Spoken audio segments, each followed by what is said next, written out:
ब्रादरान मिल्लत इस्लामी अस्सलामु अलैकुम व रहमतुल्लाहि व बरकातुहू।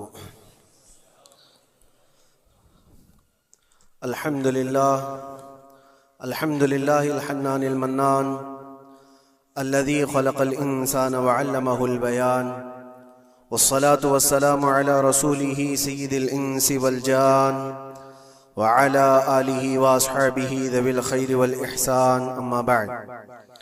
फ़अऊज़ु बिल्लाहि मिनश शैतानिर रजीम।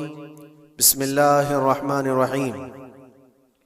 वदुरिबत अलैहिमुज़्ज़िल्लतु वल मस्कनतु वबाऊ बिग़ज़बिन मिनल्लाह ज़ालिक बिअन्नहुम कानू यकफुरून बिआयातिल्लाहि व यक़्तुलूनन नबिय्यीन बिग़ैरि हक़्क़ ज़ालिक बिमा असौ व कानू यअतदून। सदक़ल्लाहु मौलानल अज़ीम। बारगाह रिसालत मुआब सल्लल्लाहु अलैहि वसल्लम में दुरूद पाक का हदिया पेश कर लें। अल्लाहुम्मा सल्लि अला सय्यिदिना व मौलाना मुहम्मदिन मअदनिल जूदि वल करम व आलिहि व अस्हाबिहिल किराम व इब्निहिल करीम व बारिक व सल्लिम सलातन दाइमतन सरमदन अबदा। इकबाल ने कहा है, सतीजा कार रहा है अजल से ता इमरोज, शरारे अबू लहबी से चराग़े मुस्तफ़वी। मतलब ये है कि शुरू के दिनों से ही इस कायनात में, इस दुनिया में एक मारका चलता आ रहा है। मारका मतलब जंग, मुकाबला। वो किस चीज का है? इकबाल कहता है, सतीजा कार रहा है अजल से ता इमरोज, शुरू से लेके आज तक एक मुकाबला चलता आ रहा है। वो मुकाबला किसका है? शरारे अबू लहबी से चराग़े मुस्तफ़वी का। मुस्तफ़ा करीम सल्लल्लाहु अलैहि वसल्लम की चिराग की रोशनी का मुकाबला अबू लहब की शरारतों के साथ। तो एक तो ये कि इस्तिआरा है, इससे पहले भी फिरौन और मूसा का, नमरूद और इब्राहीम का अलैहिमुस्सलाम, ये मुकाबला इस रुए अर्दी पर चलता रहा और हक व बातिल के मारके होते रहे और होते भी रहेंगे। फी जमाना हम जो हालात देख रहे हैं पूरी दुनिया में, आज जंगों के हालात जो पेश किए जा रहे हैं, लोग तो अब ये खबरें ऐसे सुन रहे हैं, किसी के यहाँ बम गिरने की, मिसाइल गिरने की, तो ऐसा लग रहा है जैसे बच्चे पटाखे फोड़ रहे हैं। लोग यहाँ खबरें लेकर के मजे ले लेते हैं, फिर फॉरवर्ड कर देते हैं। मौत इतनी आसान हो गई है कि अल्लाह के नबी सल्लल्लाहु अलैहि वसल्लम ने 1400 साल पहले ये इरशाद फरमाया था कि एक जमाना आएगा कि हरज बढ़ जाएगा। तो सहाबा ने पूछा था, ये हरज क्या है? तो हुजूर अकरम सल्लल्लाहु अलैहि वसल्लम ने इरशाद फरमाया था कि कत्ल बहुत ज्यादा होगा। एक दूसरे का कत्ल इतना ज्यादा होने लगेगा कि लोग उसकी परवाह भी नहीं करते। आज मुझे आज बताओ, दुनिया पूरी बहुत सारे इश्यूज पर बैठकें कर रही है, ग्लोबल वार्मिंग पे है, दुनिया में इन्वायरमेंट की चेंजिंग पर, मौसम का तापमान बढ़ रहा है, इस पर मीटिंगें हो रही हैं, बड़ी बड़ी तंजीमें बैठती हैं। ये ढकोसला है ये दुनिया का, ये मगरिबी दुनिया, वेस्टर्न कंट्रीज का दिखावा है। ये एनिमल लवर्स को भी बाहर लेकर के आते हैं, उनको बहुत ज्यादा कवरेज दिया जाता है। ये कुत्ते से प्यार करने वाला है, ये मुर्गी से प्यार करने वाला है।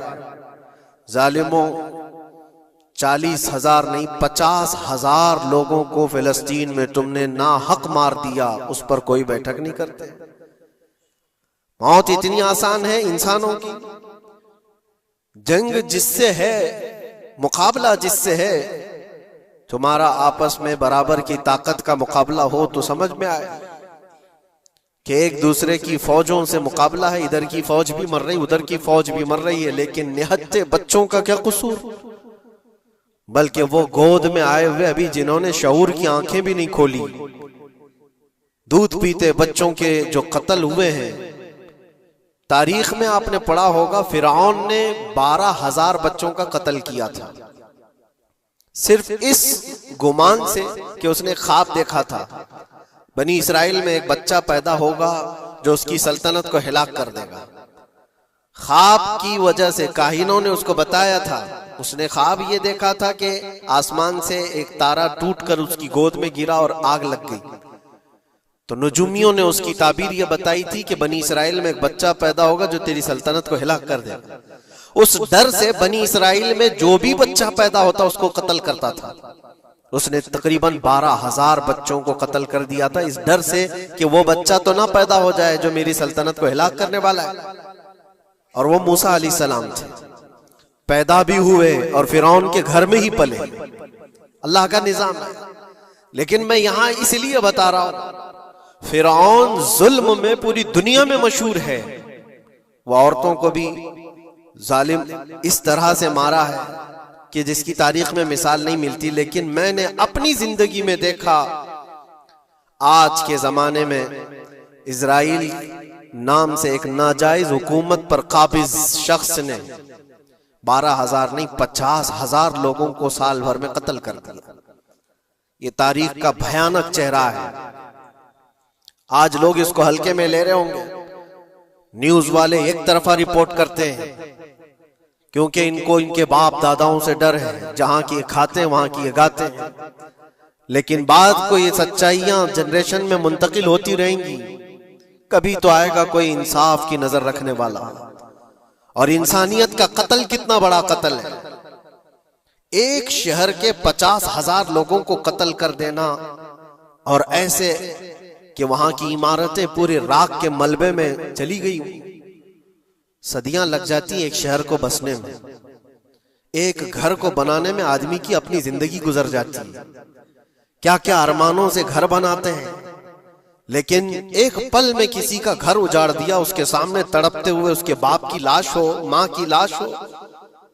वो तस्वीरें क्या आपने नहीं देखी कि एक बाप छोटी सी बेटी को लेकर के दौड़ रहा है तो उसका बेटा अलग पैर और हाथ जले हुए बम से तड़प रहा है। वो किसके दर्द को देखे। यहां तक कि मैंने देखा कि बेटी को बाप ये नसीहत कर रहा है, थोड़ा और सब्र कर ले बेटा, शहादत मिलने वाली है। कौन करता है मौत से पहले अपने बच्चे को इतनी तलकीन कर दे। हालात ऐसे।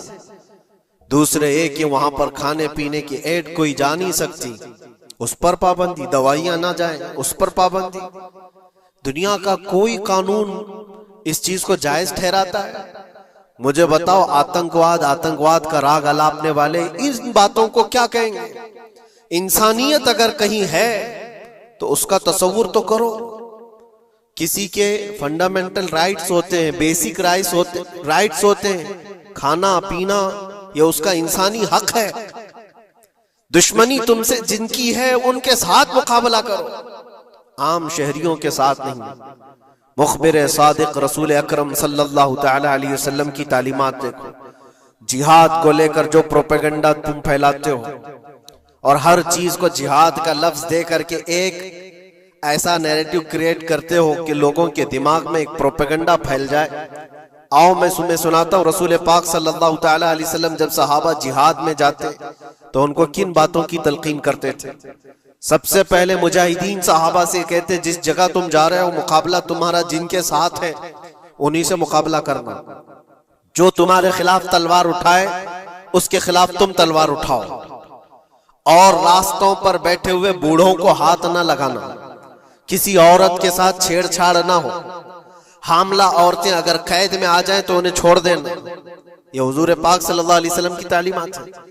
हत्ता के रसूल करीम सल्लल्लाहु अलैहि वसल्लम ने फरमाया, जिस शहर में तुम्हारा गलबा हो जाए, तुम गालिब आ गए वहां की फौज पर, तो वहां के रहने वालों के बच्चों को ना जुल्म करना, उनको ना पकड़ना।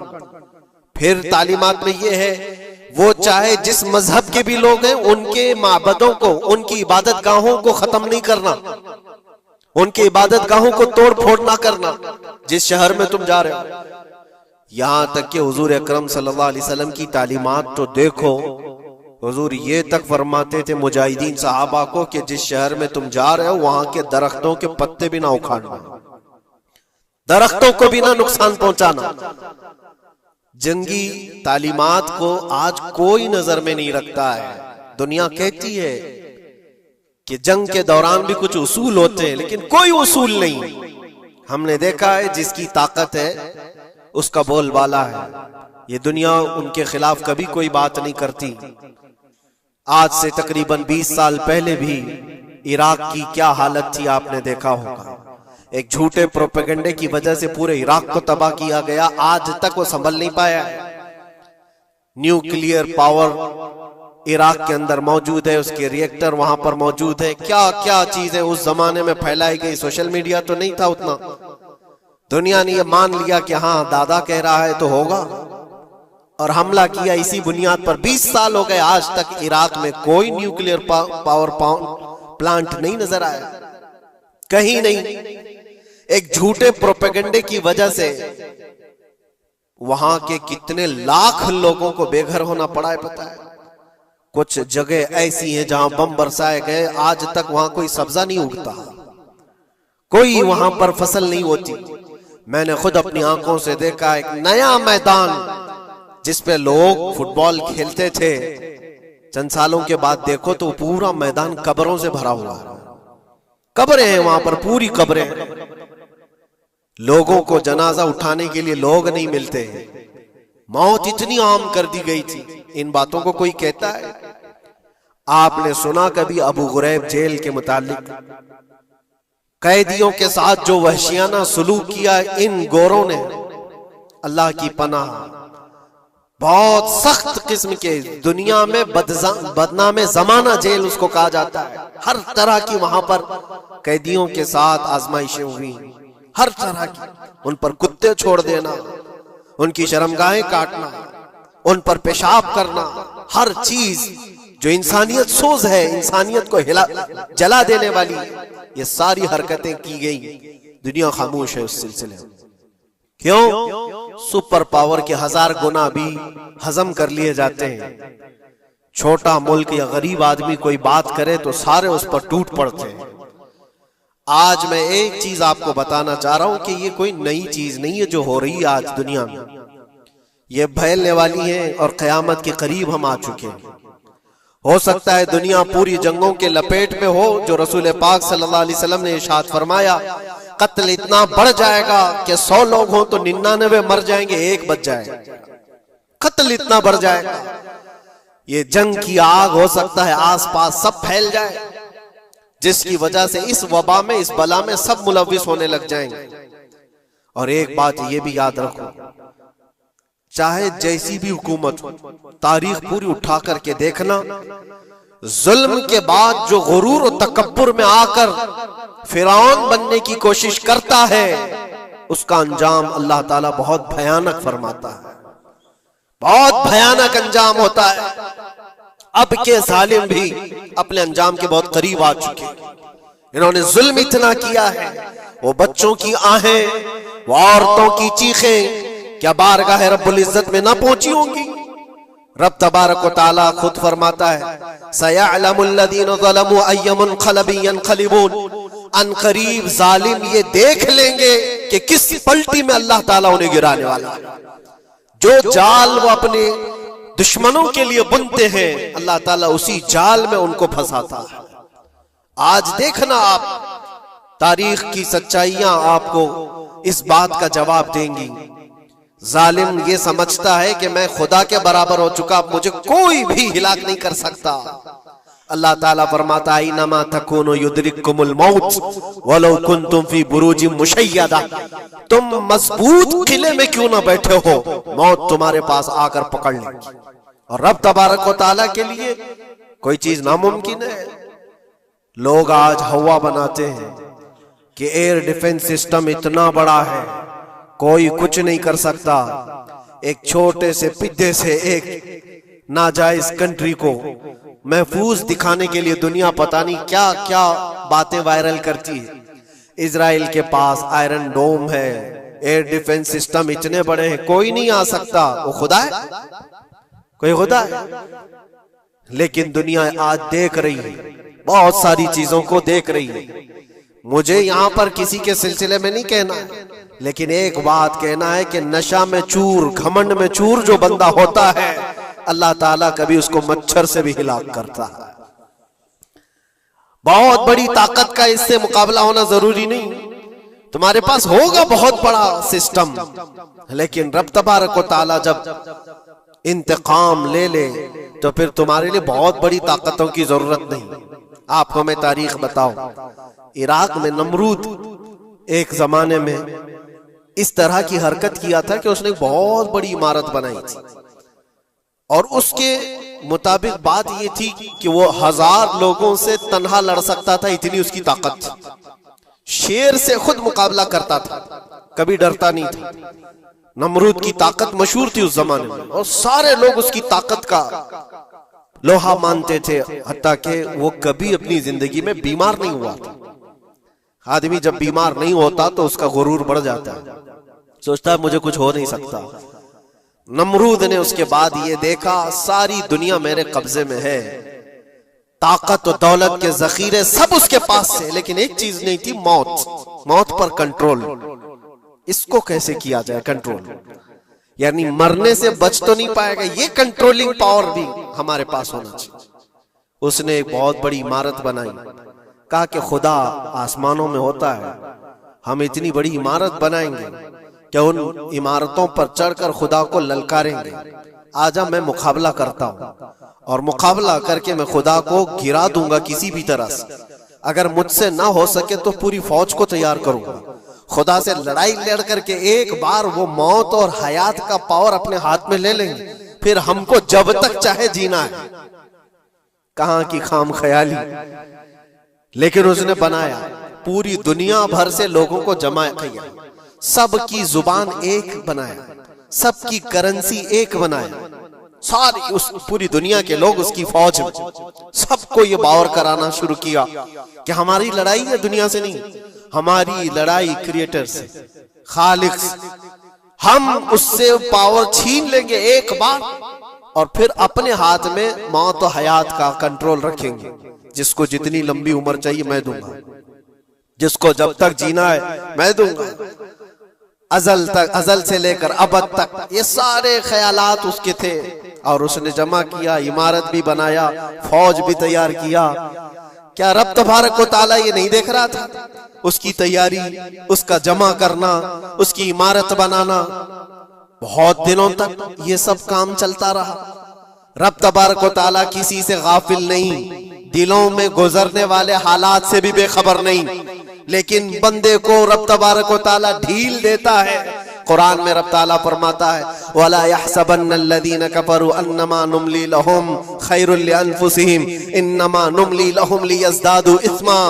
काफिर जो उनको ढील मिली है, ये न समझें कि हमने जो उनको छोड़ रखा है उनके लिए बेहतर है, बल्कि इसलिए हम छोड़ रखे हैं कि वो और ज्यादा करें, और ज्यादा करें। लियज़दादू इस्मा वलहुम अज़ाबुम मुहीन, फिर हम जिल्लत वाला अजाब उन्हें देने वाले हैं। ये मत समझ लो कि रब तबारक व तआला इन सब चीजों से बेखबर है। नमरूद इतना सब करता रहा, अल्लाह ने उसको छोड़ रखा। बना ले, लंबी इमारत बना, फौज भी बना ली, सारी चीजें बना लिया। मुकाबले के लिए उसने दिन भी तय कर लिया। उसके बाद उसको खुदा से लड़ाई लड़नी थी, कहां खुदा तक पहुंचने की बात। लेकिन बंदा जब गुरूर और तकब्बुर में आता है तो वहां तक भी सोचता है, उसे मौत पर कंट्रोल हासिल करना था, बस ये एक चीज थी। फिर जब वो दिन आया, किताबों में मिलता है अल्लाह तबारक व तआला ने फरिश्ते, उसकी जो तादाद है उसका किसी को इल्म नहीं। बारिश के जितने कतरात गिरते हैं ना, एक एक फरिश्ता बूंद लाकर रखता है। अब आप अंदाजा कर सकते हैं फरिश्तों की तादाद कितनी हो सकती। उसमें जो बड़े फरिश्ते हैं वो जिब्राइल, मीकाईल, इसराफील और इज़राइल अलैहिमुस्सलाम, जो सरदार मलाइका हैं, फरिश्ते हैं। उनके अपने अपने काम हैं, बहुत पावरफुल फरिश्ते हैं। इनकी बात नहीं कर रहा, किसी एक आम फरिश्ते को रब तबारक व तआला ने बुलाया और फरमाया, जाओ जमीन पर, हमारे एक बंदे ने हमसे लड़ाई का इरादा कर लिया है। उसकी ताकत और कुव्वत और उसकी जमा शुदा सारी चीजों को देख करके आओ। वो फरिश्ता जमीन पर आया, जिस जगह पर उसने ये सब जमा किया था। फरिश्ता उतरकर सिर्फ अपने पैर हिलाया था, पूरी इमारत भस्म हो गई। कुछ नहीं किया था, उसकी बनाई हुई इमारत भस्म हो गई। जितनी फौज जमा किया था सब कीड़े मकोड़ों की तरह मर गए और सबकी जुबानें मुख्तलिफ हो गई, कोई एक दूसरे को पहचान नहीं पा रहा। ये मिनटों की भी बात नहीं थी, सेकंडों की बात थी। फरिश्ता वापस चला गया, नमरूद का जवाल हो गया, खत्म हो गया। ये तारीख की एक बात है और ये रिवायत हम अपनी किताबों में नहीं रखते, ये रिवायत यहूदियों की किताबों से ही है। यहूदी इस बात को यकीन करते हैं और इसी वजह से इस बात पर वो दोबारा अमल करने के लिए फिर कोशिश में है। न्यू वर्ल्ड ऑर्डर जो कहा जाता है, पूरी दुनिया को इकट्ठा करना, एक करेंसी बनाना, एक लैंग्वेज पर लाना और सबको मिलाकर के एक ताकत हासिल करना, स्पेस पर जाना और फिर वही चीजें दोहरानी जा रही है दुनिया। वही चीज एक दोबारा बार ट्राई करना है, जिसके लिए आपको पता है ये छोटी सी कौम पूरी दुनिया पर कंट्रोल हासिल करने के कैसे कैसे ख्वाब देखती है। अगर आप जाएं, इस्लाम दुश्मनी तो इनकी पुरानी है, लेकिन ये जो 50,000 लोगों का कत्ल है, ये सिर्फ और सिर्फ उनके अपने एक छोटे मकसद के लिए। हो सकता है बहुत सारी बातें हो, गजा पट्टी एक ही इलाका बचा हुआ है फिलिस्तीन का, बाकी सब तो ये कब्जा कर चुके 1947 के बाद, 48 के बाद। छोटा सा हिस्सा जो बाकी गजा पट्टी जिसकी 20 लाख की आबादी, उस इलाके पर इतनी ज्यादा क्यों क्रूरता है, क्यों? बाकी सब जगह पर और भी दीगर जगह पर, यरूशलेम में, वेस्ट बैंक में, कई जगहों पर मुसलमान आबाद हैं। ये गजा के लिए क्यों इस कदर सख्तियां हैं? दुनिया को बताने के लिए तो ये एक आतंकवाद जमात है हमास, जिसका मुकाबला करने के लिए हम ये हमले कर रहे हैं, लेकिन आज तक ये दुनिया को बता नहीं सके कितने हमासियों को कत्ल किया, कितने हमास के लोग पकड़े गए, कितनों को मारा गया। चंद होंगे, लेकिन उसके बदले में जो भारी कीमत चुकाई हो गजा के निहत्थे लोगों ने, 50,000 लोगों का कत्ल, ये तो रिकॉर्ड पे दिख रहा है। बाकी अल्लाह वाला, बाकी कितने हैं जिनकी तादाद मिल ना सकी हो। बाज दानिश्वरों ने यह भी बताया उसको सिर्फ और सिर्फ एक कैनल बनाना है जो दुनिया की ट्रेडिंग पर कब्जा हासिल करने के लिए। जो सुएज कैनाल है इजिप्ट का, जिससे मेडिटेरेनियन सी से लेकर के गुजरते हैं, 2 समंदरों को जोड़ने के लिए एक कैनल है मिस्र में, इजिप्ट में, जहां से इजिप्ट हर गुजरने वाले जहाज से टैक्स लेता है, हर गुजरने वाले जहाज से एक भारी कीमत लेता है, जिससे ट्रेडिंग पर असर भी रहता है। और जब वो चाहे बंद करे, 2 मरतबा उसने बंद भी किया था तारीख में 1950 के बाद। और ये ख्वाब देखता है इजराइल कि हम अपनी ही जगह से एक कैनल बना ले तकरीबन 300 किलोमीटर, जिसके लिए उसको गजा हासिल करना बहुत जरूरी है। ये बाज लोगों की अपनी तहकीक है। तो क्या कोई अपने मफाद का हासिल करने के लिए 50,000 लोगों का कत्ल कर सकता है? दुनिया को यह भयानक चेहरा भी तो मालूम होना चाहिए। अगर उनको कोई रास्ता बनाना है तो उसके लिए इंसानियत का कत्ल करना।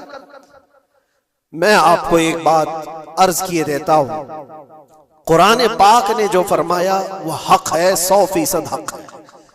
अल्लाह ने फरमाया, मैंने खुतबे के बाद जो आयत पढ़ी, वदुरिबत अलैहिमुज़िल्लत वल मस्कनत, अल्लाह फरमाता है उन पर जिल्लत और गुर्बत लिख दी गई। किस पर? यहूदियों के मुताबिक।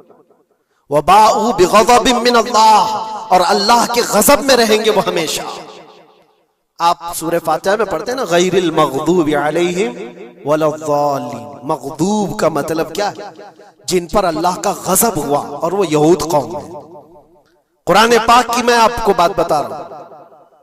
और अल्लाह ताला फरमाता है वजह क्या है, ज़ालिका बिअन्नहुम कानू यकफुरून बिआयातिल्लाह, वह इसलिए कि अल्लाह की निशानियों को ठुकराते, व यक़्तुलून अन्नबिय्यीन बिग़ैरि हक़, और अल्लाह के नबियों को ना हक कत्ल करते।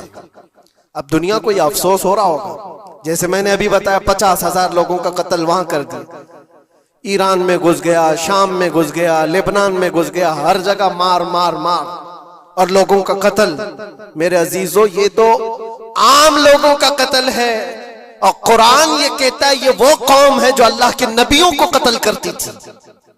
और तारीख में है तकरीबन 10,000 नबियों को इन्होंने कत्ल किया है। 10,000 नबियों को इन्होंने कत्ल किया है। सिर्फ अपनी मनमानी बात न पाए जाने की वजह से। हजरत ज़करिया अलैहिस्सलाम की बात मालूम है, ये तो बैतुल मुक़द्दस के मुतवल्ली थे।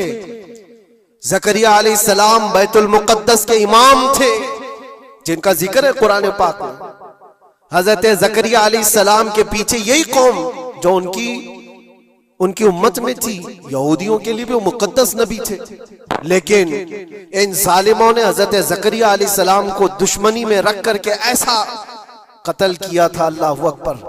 ज़करिया अलैहिस्सलाम इनसे भाग करके निकले थे और एक दरख्त को जाकर कहा, ए दरख्त खुल जा, मैं तुझ में आता हूं। दरख्त खुल गया, हजरत ज़करिया अलैहिस्सलाम उसमें अंदर चले गए, दरख्त फिर बंद हुआ।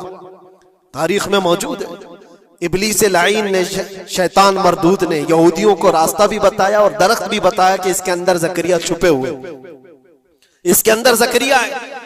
यहूदियों ने तेज आरी लेकर के दरख्त को ऊपर से काटना शुरू किया कि दरख्त के दो टुकड़े होंगे तो ज़करिया अलैहिस्सलाम तक भी पहुंच जाएंगे। उन्होंने आरी से काटते काटते काटते उनके सर तक पहुंचा दिया, और जब हजरत ज़करिया अलैहिस्सलाम को अपने सर के ऊपर से कटने की आवाज आने लगी तो आप सोचा कि अब यह आरी से पूरा कट जाएगा। अल्लाह ताला की तरफ से निदा आई, ए ज़करिया सबर कर लो, अगर तुम इस पर आवाज निकालोगे तो सबर वालों में से तुम्हारा नाम निकल जाएगा। यहां तक के तारीख में है, वो यहूदियों ने आरी से काटते काटते हजरत ज़करिया अलैहिस्सलाम के सर को चीर दिया और जिस्म के दो टुकड़े हो गए। अल्लाह के नबी खामोश रहे, सबर करके रह गए। उनके बेटे यहया अलैहिस्सलाम ने यहूदियों के एक गवर्नर या बादशाह को यह कहा था कि एक निकाह में दो बहनों को रखना जायज नहीं। उसने दो बहनें एक साथ अपनी ज़ौजियत में रखा था। सिर्फ इतनी बात पर हजरत यहया अलैहिस्सलाम सिर्फ 33 साल के जवान थे। उस यहूदी जालिम ने यहया अलैहिस्सलाम के सर को काट करके बर्तन में लाकर नाश्ते में रखा था। अल्लाह के नबी की बात कर रहा हूं, अल्लाह के नबी के सर को काट कर तश्त पे रखा था। लेकिन तारीख की सच्चाइयां बताती हैं कि वो कटे हुए सर से यहया अलैहिस्सलाम बोलते थे, ए जालिम, अब भी मैं कहता हूं एक निकाह में दो बहनों को रखना हराम है, हराम है। ये अल्लाह के नबियों की जिंदगी में बता रहा हूं जिनके साथ इन्होंने किया। ईसा अलैहिस्सलाम, ये पागल ईसाई जो आज उनकी कपड़ों में जाकर बैठे हुए होते हैं, जबकि जिंदगी भर ये लड़ते रहे हैं। कुरान भी कहता है, वक़ालतिल यहूदु लैसतिन नसारा अला शै वक़ालतिन नसारा लैसतिल यहूदु अला शै। दोनों लड़ते थे। यहूदी कहते ईसाई कोई चीज ही नहीं, ईसाई कहते थे यहूदी कोई चीज ही नहीं। इनकी जंगें इतनी खतरनाक हुई, ये सब लिपापोती करके आज दिखाते हैं कि हम सब एक हैं। बहुत गहरी दुश्मनियां इनके दरमियान थी। ईसाइयत, हजरत ईसा अलैहिस्सलाम को क्या किया गया? जब उन्होंने अपने पैगामात फैलाए तो ईसा अलैहिस्सलाम को भी कत्ल करने का मंसूबा यहूदियों ने बनाया था और पूरे लोग आकर हजरत ईसा अलैहिस्सलाम के घर को घेराव कर लिए। ईसा अलैहिस्सलाम को उस रात अल्लाह ताला ने आसमानों पर उठा लिया और एक यहूदी को अंदर देखने के लिए भेजा था यहूदियों ने कि जाकर देखो ईसा है कि नहीं। तो अल्लाह ताला ने वो आए हुए यहूदी को ईसा अलैहिस्सलाम की शक्ल दे दी, ईसा अलैहिस्सलाम को उठा लिया। यहूदी जो बाहर खड़े मुंतजिर थे, हमारा आदमी अंदर गया है देखने के लिए, मारने के लिए, कत्ल करने के लिए, अभी तक आया नहीं। तो सबके सब अंदर घुस गए, देखा वो आदमी बैठा हुआ है, उसी को पकड़कर लाकर सूली पर चढ़ा दिया ईसा समझ करके। लेकिन इत्तेफाक ये है कि उसको पूरी शक्ल नहीं दी गई थी, आधी शक्ल ईसा अलैहिस्सलाम की थी और आधी उसकी खुद की थी। बाद में यहूदियों में खुद इख्तिलाफ हो गया, हमारा बंदा कहां गया जो ढूंढने के लिए गया था, वो गायब कहां है? और अगर ये हमारा बंदा है जो ढूंढने के लिए गया था तो फिर ईसा कहां है? ये इख्तिलाफ में, ये शक में 550 साल गुजर गए। फिर मेरे मुस्तफा सल्लल्लाहु अलैहि वसल्लम तशरीफ लाए और कुरान ने इस बात को वाज़ेह किया, न तुमने ईसा का कत्ल किया न सूली चढ़ाई है। ईसा अलैहिस्सलाम जिंदा है, अल्लाह ने आसमानों पर उन्हें उठाया। ये तो ईसाइयों पर एहसान है कुरान का, जो सच्चाइयां 550 साल पहले की बताया। मेरे अजीजों, ये तारीख में आपको बता रहा हूं, नबियों का कत्ल करने वाली कौम, उनके सामने आम इंसान क्या माने रखते हैं? ये दुनिया की सारी कौमों को हकीर समझने वाली कौम, दुनिया के पूरे जखीरों को अपनी मिल्कियत समझने वाली कौम, उनका अकीदा है ये दुनिया का जितना गोल्ड है, जितना सोना है, उस पर सिर्फ और सिर्फ उनकी कौम का कब्जा होना चाहिए, पूरी दुनिया को। आपको पता है मदीने तैयबा में हुजूर पाक सल्लल्लाहु अलैहि वसल्लम की आमद से पहले ये सब के सब मदीने में बसे हुए थे। 550 साल से इंतजार कर रहे थे हुजूर के आने का। दूसरी कौमों को डराते थे, क्यों? उनकी किताब में मौजूद था आखिरी नबी के आने की सारी बातें मौजूद थी। आखिरी नबी आएंगे, उनके मानने वालों का गलबा होगा, वो अपने नूरे नबुव्वत से लोगों के दिलों को पाक करेंगे। उनकी शक्ल भी बताई गई थी तौरात में, उनके आने की जगह भी बताई गई थी। पूरे हिजाज में खजूरों का झुंड एक इलाका होगा जहां ये नबी आएंगे, और वो मदीने के अलावा कोई जगह ही नहीं थी। यहूदी ये सब चीजें देखकर हुजूर के आने से 550 साल पहले से इंतजार में थे, वो नबी यही आएंगे, यही आएंगे। और दूसरी कौमों को डराते थे, हमसे मत उलझना, आखिरी नबी आने वाले हैं हमारे, और उस नबी के आने के बाद फिर हम चुन चुन कर तुमसे बदला लेंगे। और जब कभी मुसीबत आती तो अल्लाह से दुआ भी ये करते थे कि अल्लाह वो आखिरी नबी जो हमारे इलाके में आने वाले हैं, उनके सदके में तू हमारी बलाओं को दूर कर दो। ये वो कौम है जो हुजूर आखिरुन नबीयीन सल्लल्लाहु अलैहि वसल्लम के इंतजार में वक्त काट रही थी। लेकिन हुआ ये, उनका अकीदा ये था कि आखिरी नबी तो बनी इसराइल में ही पैदा होंगे, हमारे खानदान में पैदा होंगे। इन्होंने ठेका ले रखा है आखिरी नबी कहां पैदा होंगे ये फैसला करेंगे। अल्लाह तबारक व तआला ने आखिरी नबी हमारे आका सल्लल्लाहु अलैहि वसल्लम को बनी इसराइल में नहीं, बनी इस्माइल में पैदा किया। इस्माइल अलैहिस्सलाम के औलाद में पैदा किया। और ये इस्माइल अलैहिस्सलाम की औलाद पूरे अरब में आबाद थी। अरब में पूरी आबादी इस्माइल अलैहिस्सलाम की थी। मक्का को आबाद किसने किया? इस्माइल अलैहिस्सलाम। इस्माइल अलैहिस्सलाम की औलाद पूरे मक्का में, आसपास सब इलाकों में आबाद, सारी जितने भी नस्ब है वो इस्माइल अलैहिस्सलाम तक पहुंचते हैं, अरब वालों के। और ये यहूदी बनी इसराइल है, यानी याकूब अलैहिस्सलाम की औलाद में से। और ये दूसरों को हकीर जानते थे।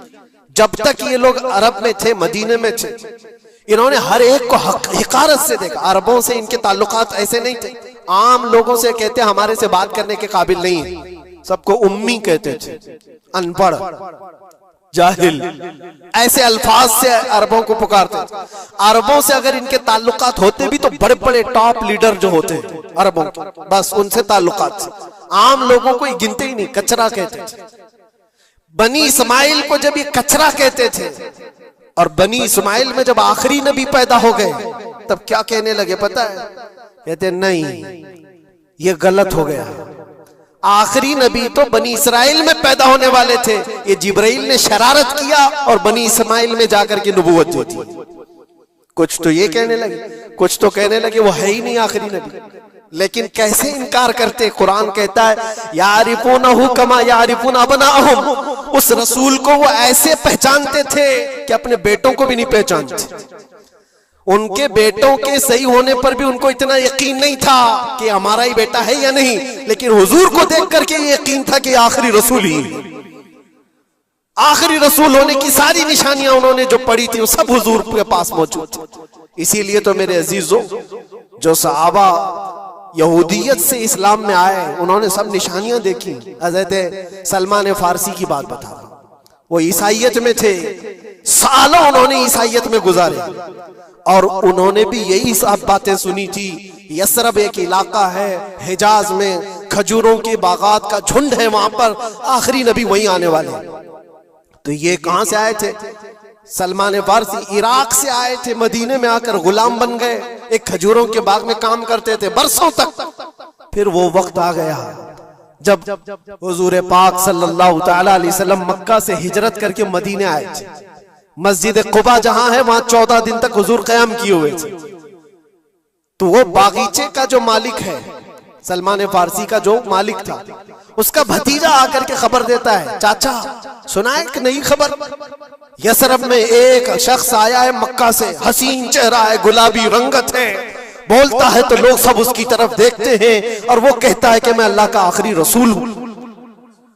यहूदी का भतीजा अपने चाचा को खबर दे रहा है, सलमान फारसी खजूर के दरख्त के ऊपर बैठे खजूर काट रहे थे या साफ कर रहे थे। ये खबर सुने कि वहां से छलांग लगाकर नीचे आ गए, जिसके इंतजार में तो सालों गुजार दिया था।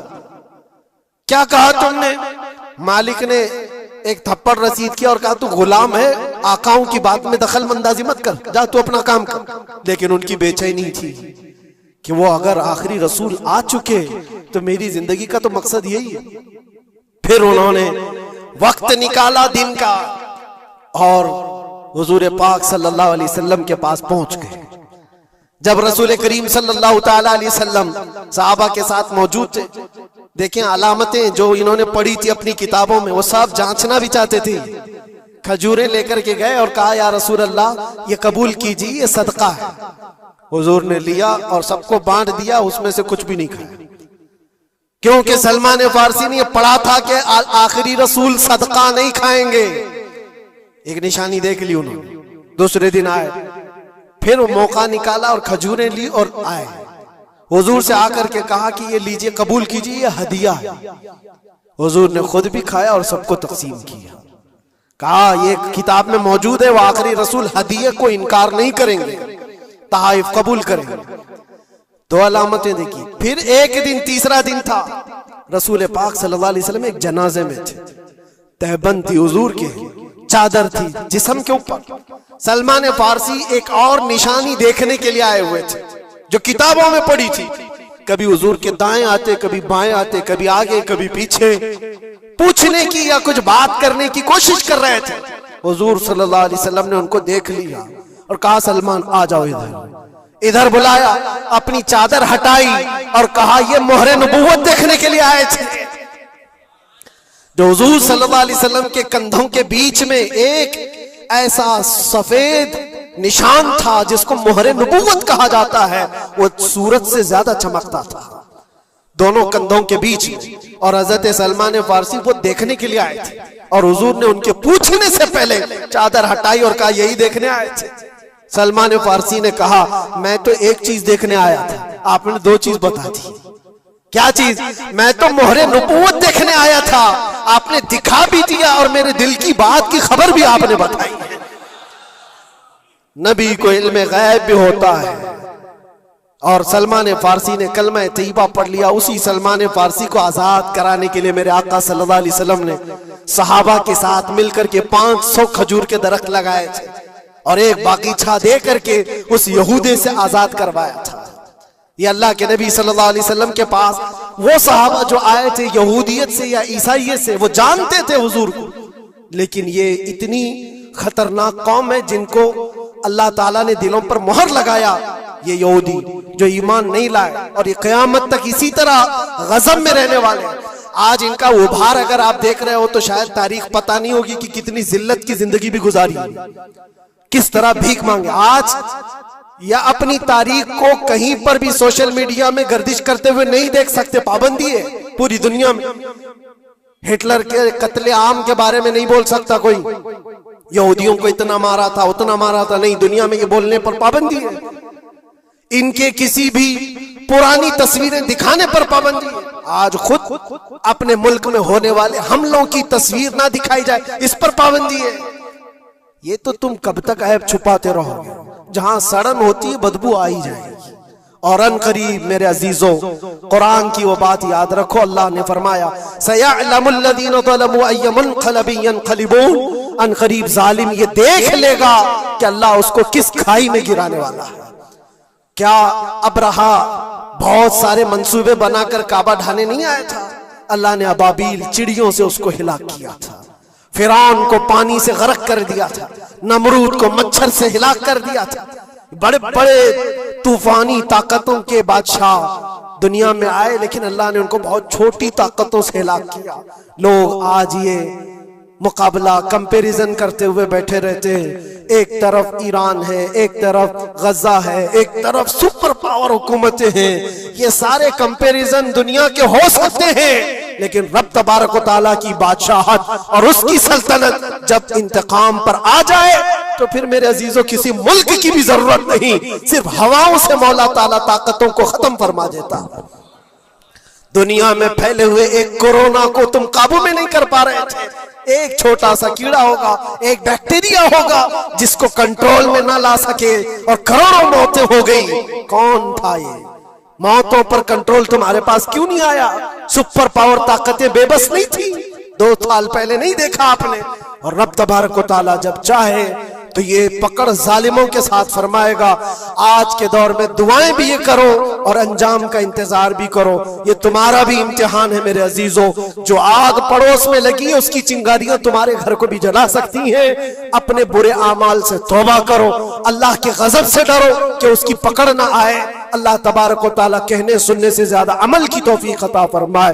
और जो नाहक मारे गए बच्चे हैं, मौला ताला उन बच्चों को मारने वाले जालिमों को खतरनाक अंजाम तक पहुंचाए, उन्हें कैफरे किरदार तक पहुंचाए।